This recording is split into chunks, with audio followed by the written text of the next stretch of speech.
second segment of Meet Me in the Middle with Lisa. And tell me how to say your last name. Bewley. Bewley. Bewley. There we go. Okay. All right. You got it. I'm pounded into my own head.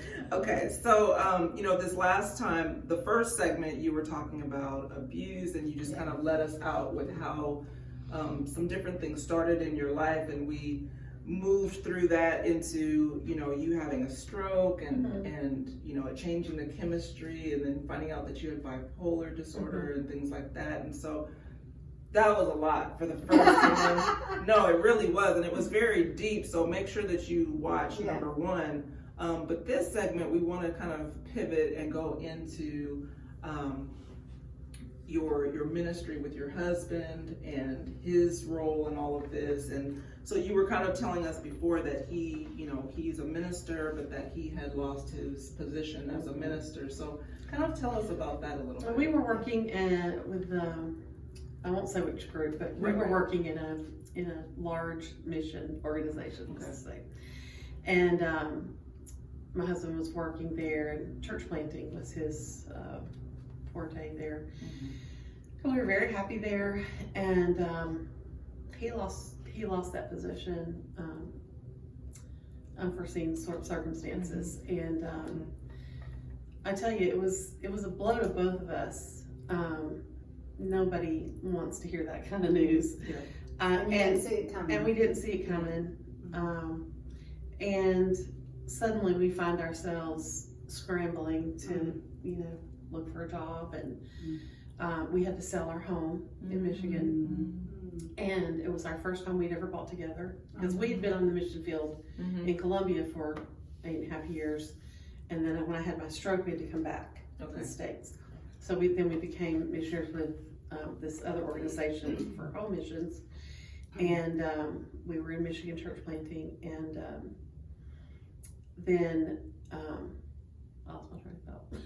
So it was unforeseen. It was unforeseen, and we had no idea. We sold our home, and we sold our home, and that began a series of movings. We moved from Michigan to Chattanooga first. We had some lovely friends that had a walkout basement that they let us live in for a year, and he worked as security guard. He sold mattresses. He did all the meanwhile, expecting any moment to just get a call from somebody. He had his resume out everywhere. And he pastored part-time at, for different places. And then we moved 8 times, I think, in 5 years. Yes. She said to me on the way over here, she said, "You name a state, we probably lived there or city or something." We moved eight times, I think, in 5 years, and we finally ended up, and he just did an array of secular jobs that you just have to do to pay the bills. Yeah, you gotta survive. And I did as well. And then we ended up in Virginia. My husband is now pastoring a church and doing a director of missions position, both part-time. So God has really led us to a beautiful place of peace and tranquility. We live right by the river. Our house is like, live with you? Yes, know, right? you can come visit anytime. 3 blocks from the river. Oh, it's just gorgeous. I apologize, that was but real life. yes, it is. And so that kind of set my husband into, he has always been my rock through all my depression years. When I couldn't get out of bed, he's been there for me, doing the laundry, doing the dishes, taking care of the kids. And then this kind of catapulted him into his own series of depression. Oh yeah. And he had never experienced that before. And when it hits hard. Who was more scared, you or him? Of which part? Of when he experienced depression for the first time in his life. You didn't know it. Hard to say who was more scared, because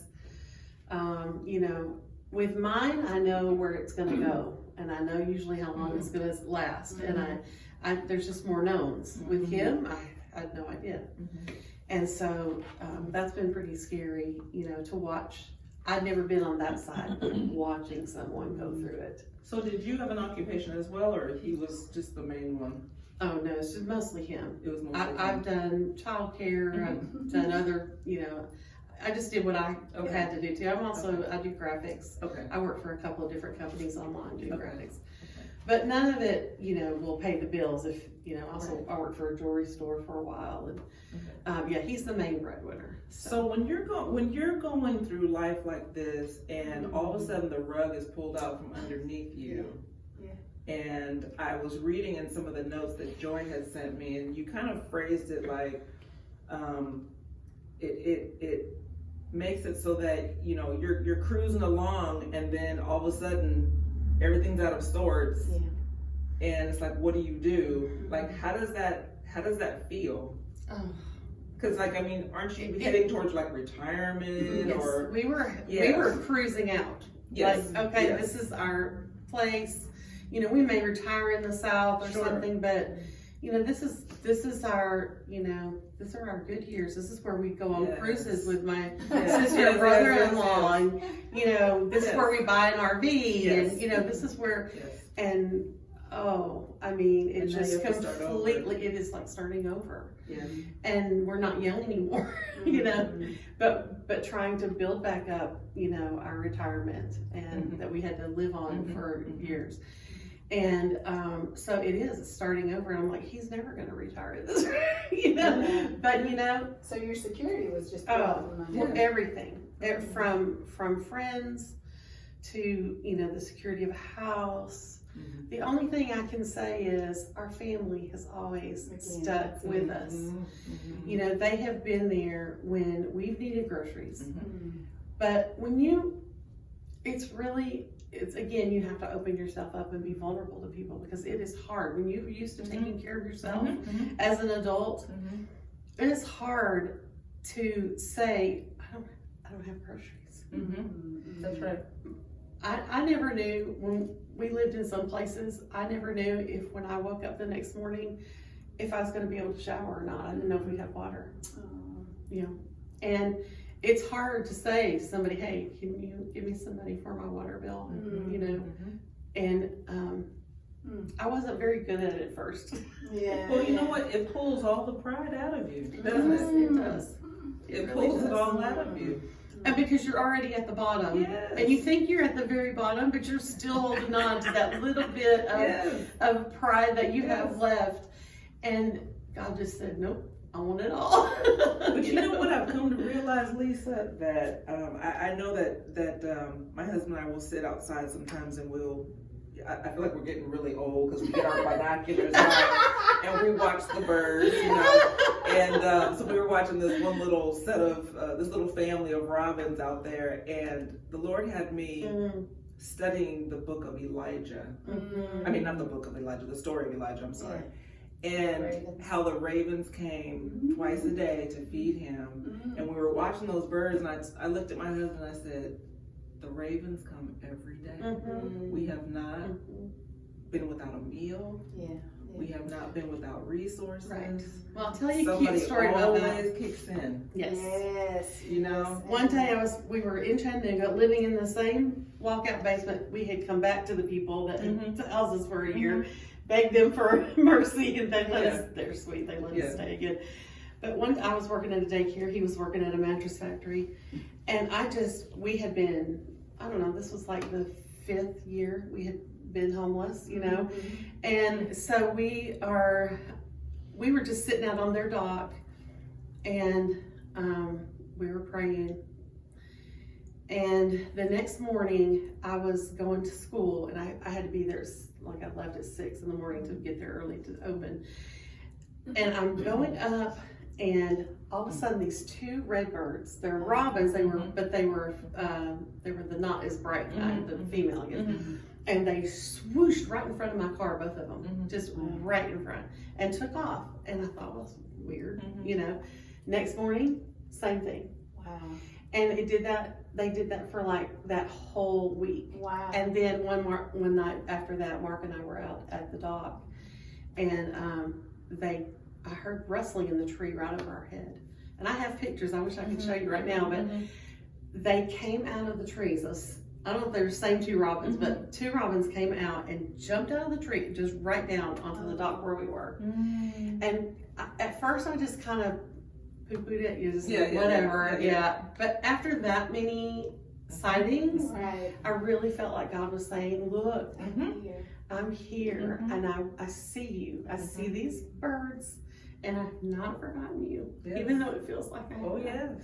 And so that was just, and so now anytime I see a robin, it's just really special to me because I feel like, you know, God's just saying, I see you, I hear you, and I've not forgotten you. Right. But, you know, it didn't feel like that at the time, Right, but, right. you know, Yeah. it's a trust issue. Oh, yes. It's a trust, knowing that Absolutely. God is not done with our story yet. Yes. He's still working in Yes. us.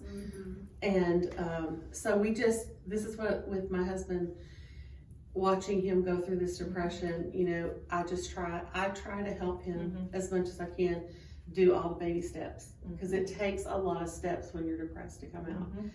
You take your medicine, you go to counseling, you get up in the morning, you put your feet on the ground, you Okay, keep I know going you through get it. up in the morning. That's a That's significant huge. thing. You get That's up in the huge. To morning. get up in It the is, morning. it's And you not try to easy. keep getting up every I morning. had a therapist that told me once, she said, feet on the floor, the body will follow. Mm. And that's hard. I like that. That's hard because, and I would say, yeah, but now I know if I hate to even get in the shower because if I get in the shower, I know I'm gonna have to do my hair and then I'm gonna have to get dressed.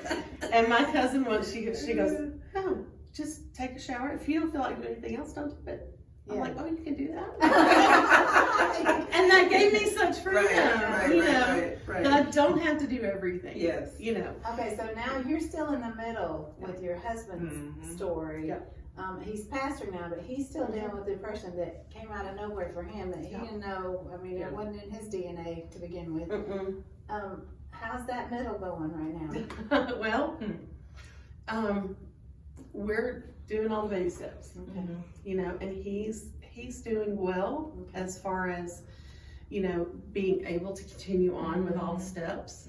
He's not feeling it yet, Yeah. but you know, you just keep going, Yeah. and that's where you have to be. You just have to keep following the rules of getting better, or, you know, you just have to stick in it. I love his strength in, you named off a myriad of jobs that he was able to acquire. Yes. It wasn't the job he wanted No. prior to this, No. but I mean, he He's got willing. up. He's willing to do it. He got up, and he did. did the phone thing and the mattress, and that takes strength. It does. And a security guard in the middle of the night Yes. in a hot car. Yes, Yeah. that takes a lot of I'm very strength proud of and him. determination. Yeah. And he's never forgotten that you know, his love, you know, for me in the middle of all this, Yes. he is still the husband that I married, you know.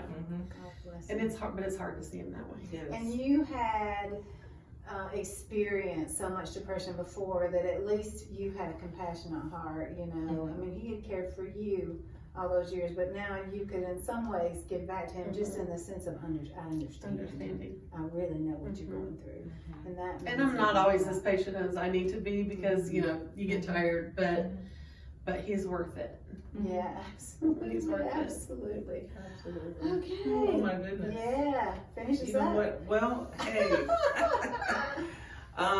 If you are going through anything like what Lisa stated that she and her husband have gone through, God bless you. Yeah. Because it takes a lot of perseverance. It takes faith. And faith oftentimes is just completely blind because you're just holding on to the promises of God. Yeah. And, you know, I'm glad that we could share that story about the robins, because if he can take care of the robins and they don't suffer every day, how much more will he take care of us? So we're going to see you on part 3. And thank you for watching this one. Make sure you watch number 1 as well. And we will see you soon.